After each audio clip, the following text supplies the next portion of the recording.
Hello and indeed welcome to another whiskey review with me, the Whiskey Novice. Thank you for joining me as I while my way through this little journey of mine, touching on distilleries that I've never yet touched upon. It's distilleries that have been around in some cases for many years, but I just haven't touched upon them yet for whatever reason. I mean, it's not like as if I've touched upon them all in my time. That's what I'm trying to do here, is trying to narrow down that list of distilleries I've yet to review. It's a bit of fun. I'm enjoying it. So this time it's the turn of Tullibardine. Tullibardine there, an older distillery, maybe not as old as some of their branding would suggest, but just off the bottom of the sort of the A9 there in Scotland, that great big road that sort of splits Scotland in twain right down the middle, and Tullibardine's sort of just north of Stirling, on that just off the A9. I know I'm maybe dwelling on that maybe more than I should, but it's just, I find it a funny distillery because it just seems to sit there on its own, and when you're heading north to Inverness, you pretty much just see this distillery sitting there on its own. It's a bit weird. Let's look at this one, the Tullibardine Sovereign.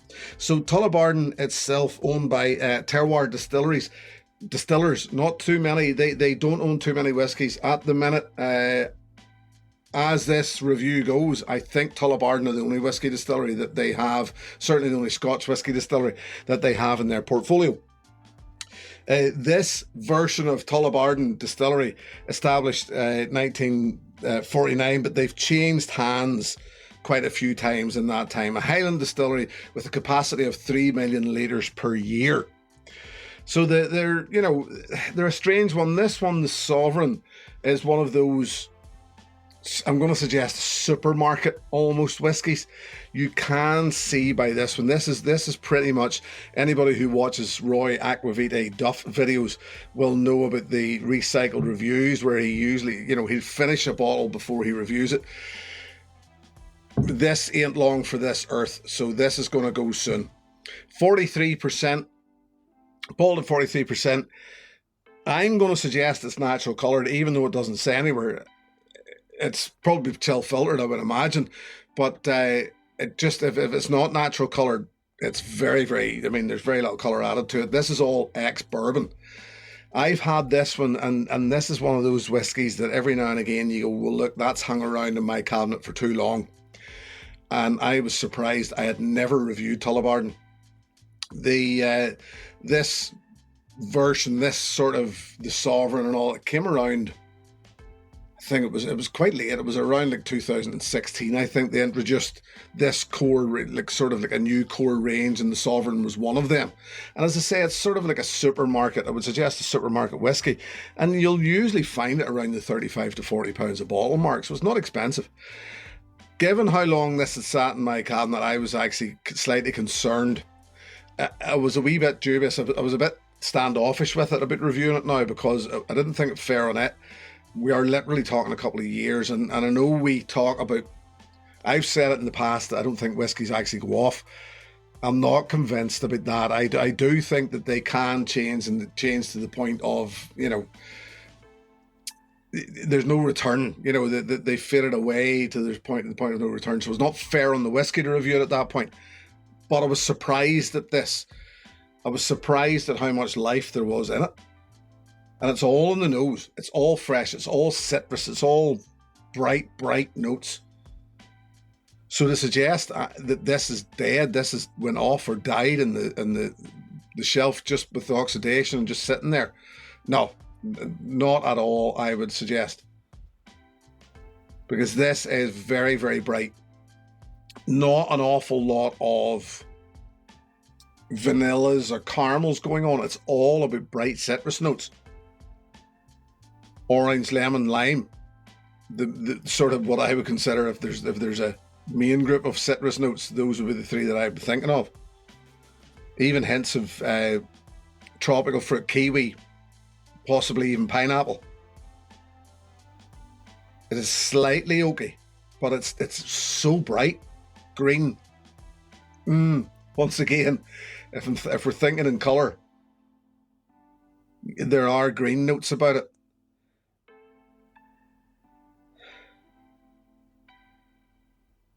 Yeah, even at 43%, I would suggest it's a wee bit spirit forward. But I was just highly surprised how much life there was left in this. So what about the palate then?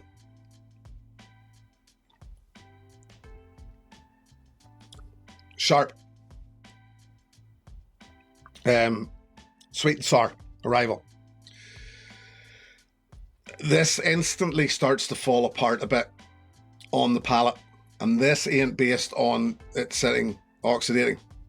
This was always, I feel, my views on this whiskey. There's actually a very good arrival on this.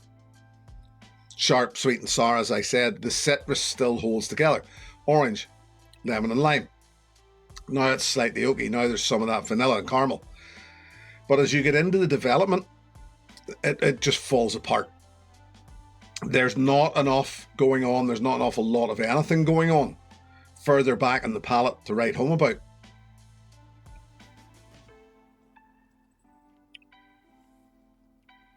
There's promise on the nose. There's promise in the arrival.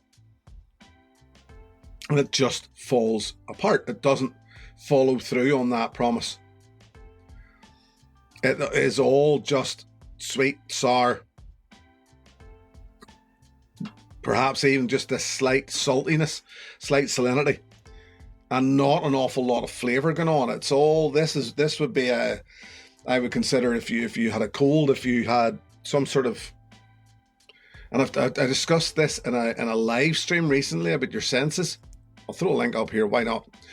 About how even whenever you cannot smell some form of anosmia, that you can still pick up these senses on your palate. Your tongue will still pick up the 5 parts of the map of the tongue: sweet, sour, salty, umami, bitter. And in this case, really all you're getting is it's lack of flavour, but it's all about those senses. The sweet, the sour, the salty, they all fire off, but there's very, very little flavour. Finish, a bit short, a bit dry, a bit flat. It's a little bit ooh, it's a little bit it's a little bit wee, it's a bit nah, it's just not. I'm going to add a drop of water.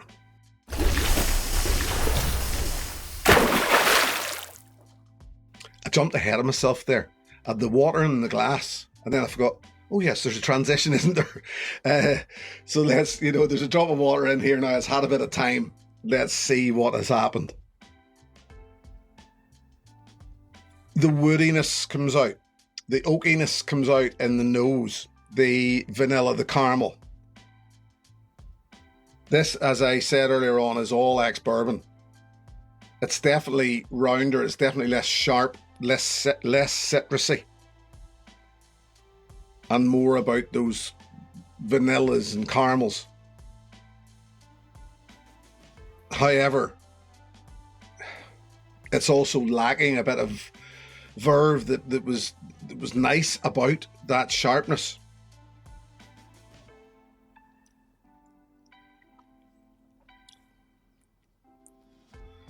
Nah, it's still not great. It's still, all it's doing is giving this sharp, citrusy feel, but without the flavour.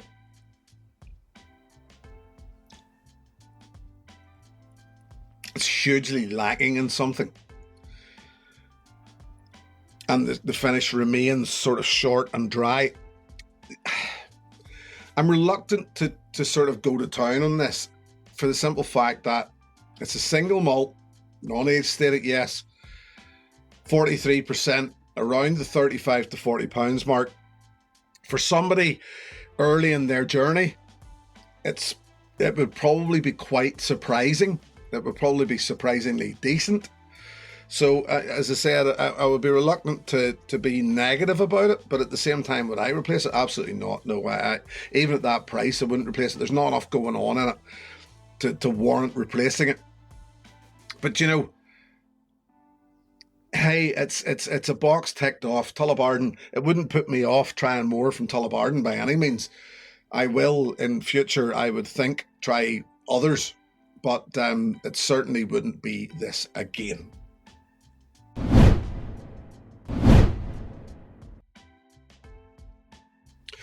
So then what would I suggest as an alternative? Well, around the same price, another Highland distillery, but one with a little bit more going on, I would suggest.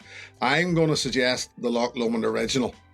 Very, very accessible. Very, very good, sippable single malt. Plenty more going on for around the same price in that Loch Lomond Original than there is in the Tullibardine Sovereign. I know I'm a Loch Lomond fan. I know I've said it many times.